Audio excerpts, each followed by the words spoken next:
Sanando las heridas. Con el Dr. Ron Rocky y la Dra. Nancy Rocky.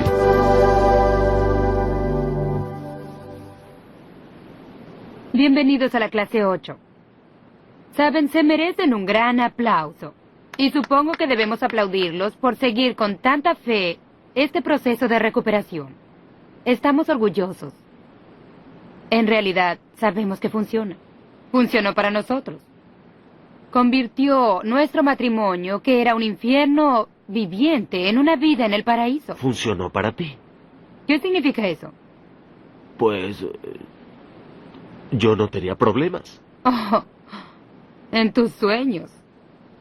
Eso es cierto. Era en mis sueños que yo no tenía problemas. Eso es correcto, pero en la vida real era otra la historia. Otra historia. Mi pregunta para todas estas personas es, ¿están culpando a otras personas? ¿O realmente comienzan a permitir que les enseñen y toman la responsabilidad de lo que hayan dentro de sí mismos? Piensen en eso. Veremos ahora cómo funciona la mente. Hay varias cosas que queremos compartir. Una es la capacidad de la mente humana y la otra es la fórmula con la que trabaja la mente. Queremos que vean el proceso para que puedan comprender mejor lo que sucede aquí. Solo sepan que es una explicación muy simple. No tendrá demasiados hechos y cifras a menos que se relacione con la capacidad de la mente. Queremos que tengan una idea de la manera básica en que funciona nuestra mente. Bien, comencemos. Primero queremos decirles que hay una diferencia entre la mente y el cerebro. ¿Qué son? Lo primero es que el cerebro es un órgano del cuerpo y la mente es un proceso. Es una función. Es el trabajo del cerebro o parte del trabajo del cerebro. Entonces lo que dices es que podemos ver un cerebro, pero no podemos ver una mente. ¿Es cierto? Puedes ver el cerebro, pero de la mente solo los resultados. Eso es cierto. Excepto en los diagramas que les mostraremos hoy. Porque tratamos de simplificarlo para que todos lo comprendan. Veamos la capacidad de la mente humana. Esto es tan fascinante. ¿Sabían que cada bebé nace con aproximadamente 100.000 millones de células cerebrales? Nacemos con más células cerebrales que las que tendremos al final de la vida. Y la razón de esto es que tenemos ciertas ventanas de oportunidad, ciertos periodos de tiempo, para que esas neuronas se conecten entre sí para desarrollar cierta tarea. Y si por alguna razón esas neuronas no se conectan entre sí, entonces son eliminadas del cerebro. Entonces la capacidad de realizar esa tarea se ve muy disminuida. Ahora, mientras decimos esto, comprendan que el cerebro es el único órgano que tiene la capacidad de regenerarse. ¿Qué significa esto? ¿Produce más neuronas? No. Esto significa que, aun cuando falte una parte del cerebro, o parte del cerebro fuera dañada, por ejemplo, por un ataque. O incluso en mi niñez, no pudieron conectarse esas partes de mi cerebro que necesitaban desarrollarse en la temprana niñez. La conexión en esas áreas de empatía no sucedió. Si hubieran hecho una tomografía de mi cerebro, entonces hubieran visto que había algunos lugares en mi cerebro que faltaban, que no funcionaban. Y hoy sí funcionan. Lugares donde esas neuronas no estaban ocupadas, encendiéndose mutuamente, creando las chispas y el brillo necesarios para llevar a cabo la función. Tú creas chispas y brillo en mí ahora. ¿De veras? Sí. Regresemos al cerebro. Entonces nacemos con 100.000 millones de neuronas. Esa es una cifra exorbitante. Cada neurona es capaz de guardar la colección entera de la Enciclopedia Británica. Entonces la capacidad de la mente es la de 100.000 millones de colecciones de la Enciclopedia Británica. No conozco una computadora tan grande. No solo no conozco una computadora así, sino que no sé de ninguna que pueda trabajar a la velocidad de la mente. Puede trabajar a la velocidad de la luz a 300.000 kilómetros por segundo. Es correcto. Y la velocidad a la que trabaja nuestra mente está determinada por muchos factores. El medio ambiente y la edad y... La nutrición. La nutrición y muchas cosas crean la velocidad a la que trabaja la mente.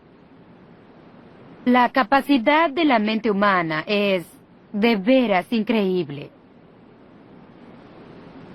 Hay otras cosas que queremos que comprendan. Debemos definir algunas palabras. La primera palabra es conciencia. Déjame definir eso.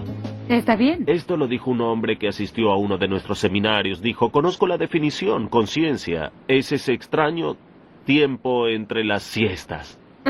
Sí, el molesto tiempo entre las siestas. En realidad es cuando deben pensar. Bien, conciencia significa pensar y tener conocimiento y estar alerta. Es lo que están pensando en este momento. Veamos lo que significa subconsciente. Subconsciente es algo complicado para muchos cristianos, porque suena freudiano o algo así, pero en realidad no lo es. La palabra submarino significa en realidad debajo del agua. Un submarino va debajo del agua. Un minuto, ¿qué hay de los emparedados submarinos? ¿Cómo se relacionan? Oh, descuiden. Creo que solo tienen la forma de un Ya veo. submarino. Sí. El submarino está debajo del agua, el barco que va debajo del agua. Entonces, ¿qué significa subconsciente? Bajo La conciencia. el nivel de pensamiento de tener conciencia y estar alerta. Sí. En realidad, véanlo así. El subconsciente es un armario de archivo y contiene todas sus memorias desde el vientre de la concepción hasta el momento actual. Somos conscientes de algunas memorias, en general una por vez. Las demás solo están allí. Y algunas personas por muchas generaciones usaban la palabra inconsciente. Sí, pero tú dices en lugar de subconsciente como un Sí, sustituto. pero hoy usamos la palabra inconsciente y... ¿qué significa? Que estamos desmayados, Sí, entonces es confuso. dormidos. La palabra subconsciente es más apropiada en la actualidad. Está debajo del nivel de pensamiento, conciencia y alerta. Un armario de archivo que guarda memorias. Ahora, aquí hay algo interesante. Los armarios de archivo no piensan. Ciencia, ¿entiendes? Oh, no. ¿Conciencia? ¿Qué es eso? Es esa pequeña persona en su cerebro que les dice si lo que están haciendo está bien o mal. Eso es la conciencia. Es la que hace juicios de valor. Pero el subconsciente no conoce el bien y el mal.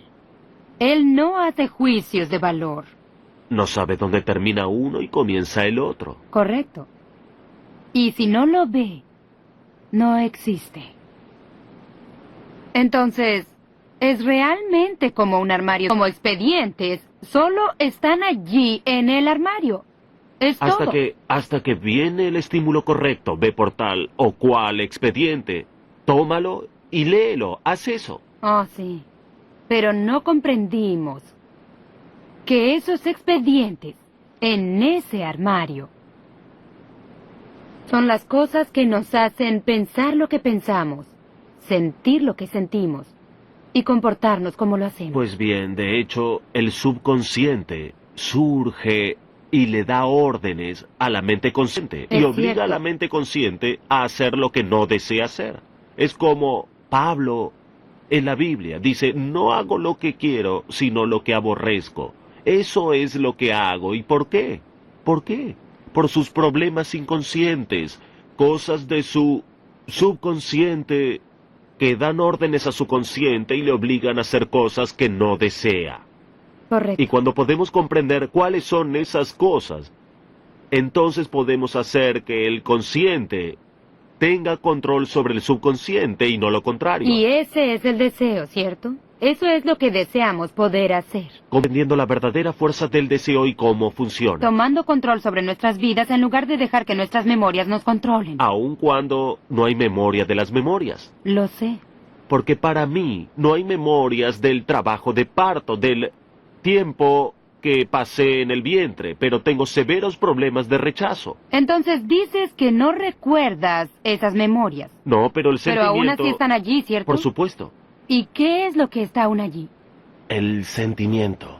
De hecho, recuerdo que hace algunos 1 o 2 años estábamos en Guam dictando un seminario. Y estábamos muy cansados. Recuerde la ley de la que hablamos la última vez. Con cada periodo de agotamiento, hay un periodo correspondiente de depresión que afecta a nuestro punto más débil en ese momento.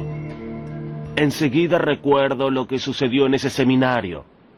Porque habíamos terminado un mes completo de seminarios, uno después del otro, y llegamos al último, que era el más grande, y Nancy y yo estábamos divirtiéndonos. Terminaríamos ese domingo, estábamos vistiéndonos para salir a presentar la última parte del seminario. Y Nancy salió, yo estaba sentado al pie de la cama, Nancy salió de la habitación y apagó la luz para entrar en el vestidor y tomar su abrigo. Y yo estaba terminando de peinarme y saldríamos al seminario. Y cuando salió y apagó la luz, llegué hasta 10 en mi cabeza. ¿Te refieres a tu Por cólera? supuesto. ¿Y de qué se trataba? ¿Era porque Nancy había apagado la luz? No. Era por el rechazo. Si de veras me amaba, no hubiera apagado la luz. Pero en realidad, así había sido toda su vida. Su padre era un fanático de apagar las luces, incluso hasta el punto que íbamos por la carretera en una ocasión y estaba lloviendo y yo había encendido las luces y la lluvia se disipó y salió el sol. Y su padre dice, Ron, apaga las luces. Yo dije, ¿por qué? Estás gastando electricidad. Y le dije, ¿a quién pertenece la electricidad que gasto? Él era un fanático, apagaba las luces del auto también.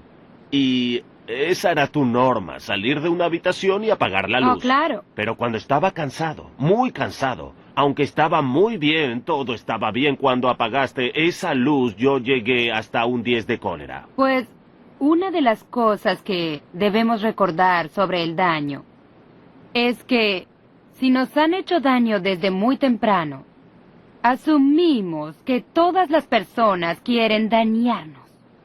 Están allí para hacerlo, para hacernos daño. Ese es uno de los resultados de que no se suplan las necesidades y de ser dañados por el mundo exterior. Y hablaremos de ese daño específico más adelante en las sesiones. Entonces la clave es que la cólera estaba allí.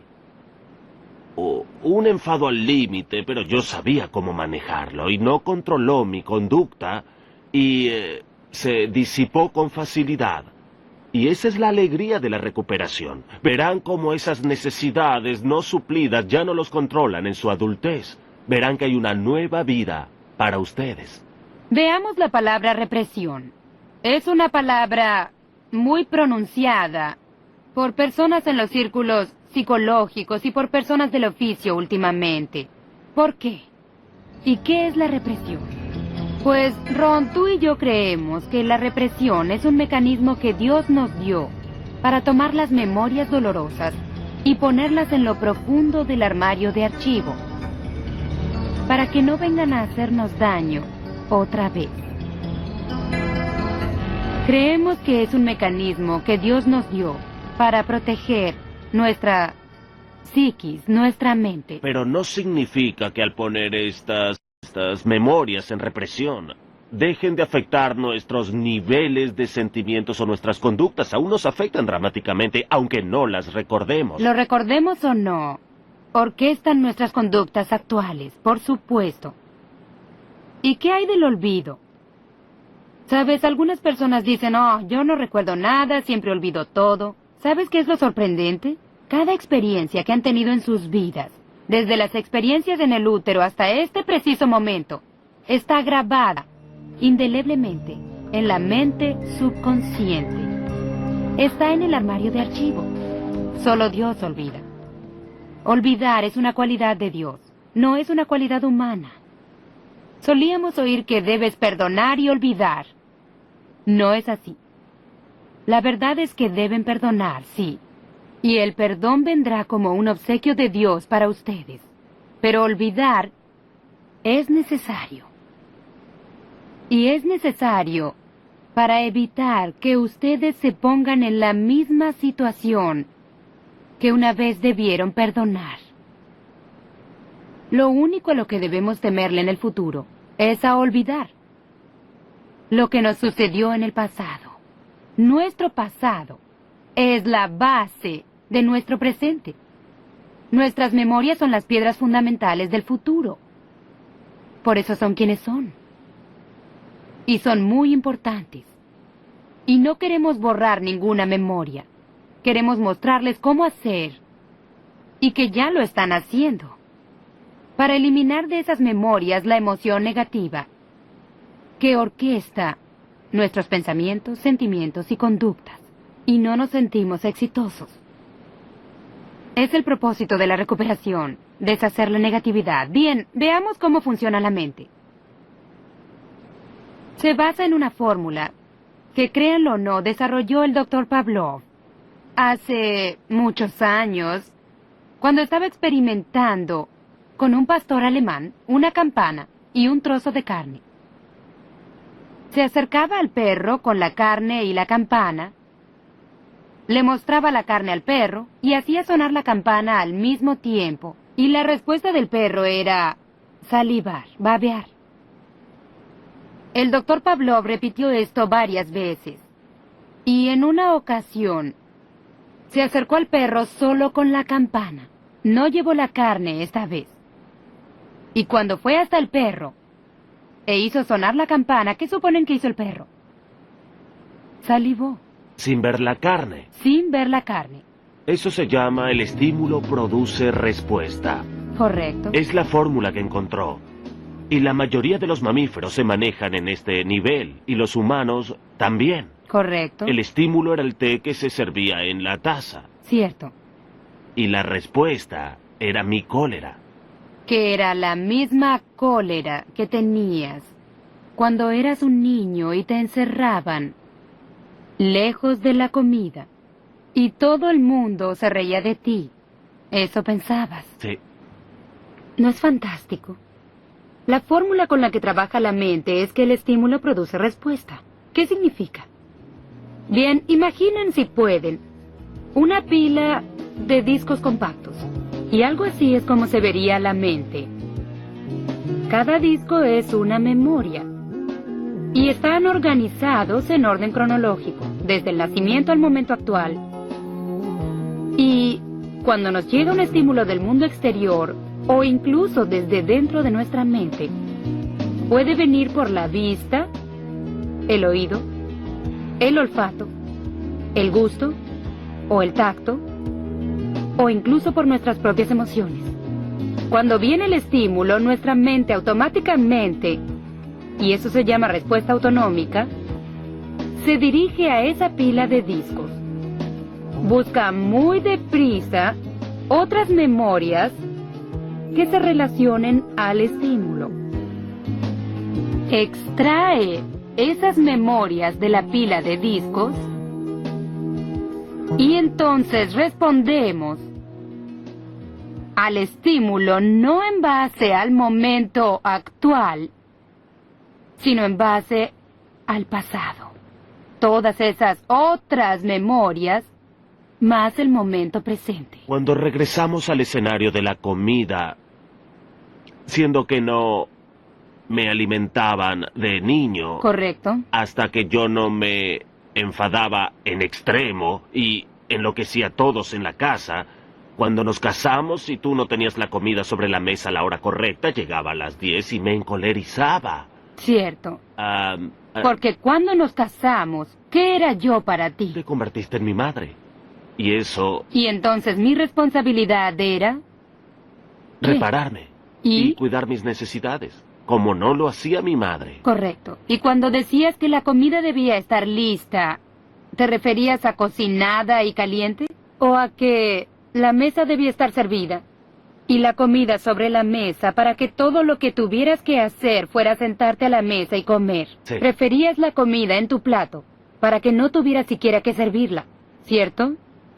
Lista para mí significaba tomar el tenedor y ponerla en mi boca. Sin ninguna demora. Y para ti lista era aún en las ollas y caliente y lista para servir. Ujú. Pues eso son 5 minutos más y eso me enloquecía. ¿Sabes lo que es sorprendente?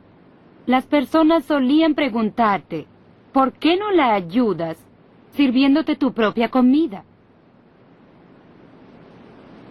Y la razón por la que no lo hacías es porque en el punto en que te faltaba el alimento, te volvías un niño indefenso. Sí, porque lo que sucedía, me tomó mucho tiempo verlo, era que cuando me atacaba el hambre, entraba en pánico y ese miedo era el miedo a no ser alimentado, lo que me sucedía cuando era un niño. Entonces, venía el temor, pero no iba al temor. Iba directo al enfado, ya de adulto. Entonces sentía hambre y si la comida no estaba enfrente de mí inmediatamente, pues iba al número 10 de cólera. Lo interesante es que la cólera siempre está precedida por otra emoción. La cólera es una emoción secundaria. Así que, ¿cuál es la emoción que precede a la cólera? El miedo. Bien. Y lo interesante que he aprendido con los años es que aún me molesta. Cuando siento hambre, siento que viene la cólera. Y detrás de eso siento el miedo. Pero entonces cuando sumo ambos, hambre y también miedo, en lugar de encolerizarme, yo he aprendido en estos años a tomar responsabilidades. Y buscar una fuente de alimentos para poder calmarme y también para no extralimitarme y culpar a Nancy por todo. Entonces eso me redime, ¿no es Por cierto? supuesto. En lugar de convertirme en tu madre. Y hacerte Tú- responsable de todo. Correcto, me conviertes en tu esposa y tú tomas responsabilidad. Tú suples tus propias necesidades. Entonces cuando tengo algo en mi sistema que lo que hace es comenzar a aliviar el hambre, nos convertimos en un equipo y podemos hacer algo juntos. Crear una comida, Sí. es correcto. Es una vida diferente para mí, quiero que lo sepas. Ya no vivo atemorizada y vivía con temor 3 veces al día, 7 días a la semana. 365 días al año. ¿No tenías descanso en Navidad? No, era En especial en constantemente. Navidad. No, la Navidad era el peor momento. Sí. Pero vivía atemorizada de que regresaras a casa y dijeras tengo hambre, que era mi señal de que estabas al borde. Y si la comida no estaba en tu plato, cerrarías la puerta e irías a un restaurante. Y las personas dirán, ¿por qué hacer eso en lugar de poner la comida en el plato? Y la respuesta es que tú tomabas el control de tu alimentación en lugar de darme el control a mí que me había convertido en tu madre en Y ese cuando momento. tenías el control, cuando lo tenías, yo me enfadaba porque controlabas mi vida. ¿No es increíble? Estabas equivocada, no importaba lo que hicieras. Correcto. Si ponías la comida, entonces comenzaba enfadándome. Simplemente me enloquecía. Pues comprende que tú no eras el único loco aquí. Si yo hubiera sido emocionalmente madura, te hubiera dicho, ¿por qué no creces y tomas la comida de la olla y la pones en tu plato? Hubiera sido Es duro. probable que hubieras respondido con violencia entonces. Sí. Pero intentaba complacer. Lo triste es que yo crecí donde sentía que debía actuar para recibir aceptación. Toda mi vida fue una actuación por tu aceptación. Y era lo mismo cuando yo era una niña, actuando por la aceptación de mi padre. Y no la obtenía. No la sentía. Él no me decía que me aceptaba. Cuando me casé contigo sucedía lo mismo. No me lo decías y no lo sentía. Cuando recibimos el estímulo, es la diferencia ahora. Sabemos que el estímulo produce respuesta. La diferencia ahora es que cuando comenzamos este proceso hallamos que hay otra porción, y es que tenemos la habilidad de escoger. Entonces, cuando viene el estímulo, podemos escoger no responder de la manera hostil o de la manera negativa. Podemos escoger hacer otra cosa. ¿No es lo que nos diferencia de los animales? Sí. Los animales tienen solo estímulos que producen respuestas, pero los seres humanos, en su proceso de recuperación, se convierten en estímulo, elección y respuesta. Y eso captó mi atención. Captó mi atención desde el punto de vista de que cuando yo era estímulo que produce respuesta y que sentía hambre, explotaba con Nancy. Cuando yo pienso en eso, diría que probablemente me encontraba en el mismo nivel o incluso más abajo que los perros que nosotros teníamos en casa. Y dije, no, creo que mejor daré otro paso y me convertiré en humano. Y déjenme decirles, el viaje lo vale. Vale la pena. Así es. Y ustedes pueden tener una nueva vida. Pueden recibir ayuda.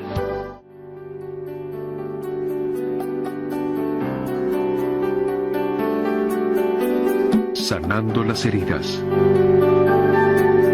Con el Dr. Ron Rocky y la doctora Nancy Rocky.